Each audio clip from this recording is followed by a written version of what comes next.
You're watching the History Fella channel, and in this video we're looking at the Battle of Round Mountain.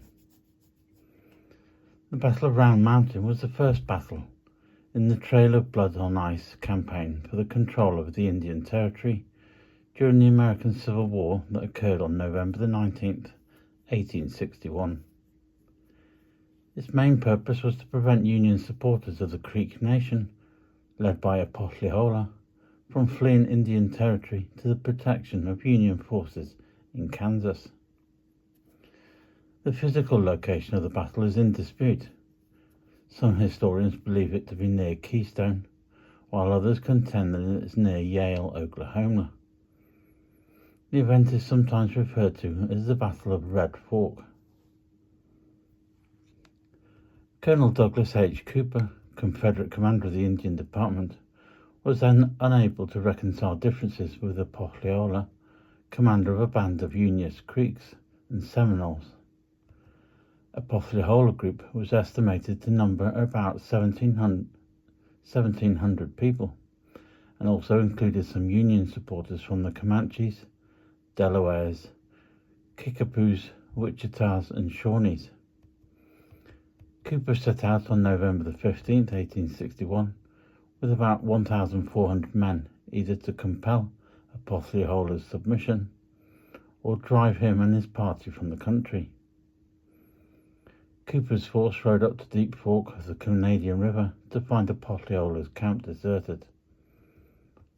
On November the 19th, Cooper learned from captured prisoners that part of Opothleyhola's band was erecting a fort at the Red Fork of the Arkansas River. Cooper's men arrived there around 4 p.m. Charging cavalry discovered that Opothleyhola's followers had recently abandoned their camp. The Confederates located and followed stragglers. The 4th Texas blundered into Opothleyhola's warriors on the tree line at the foot of the Round Mountains. The Federal response chased the Confederate cavalry back to Cooper's main force. Darkness prevented Cooper's counterattack until the main enemy force was within 60 yards. After a short fight, Opothleyhola's men set fire to the prairie grass and retreated.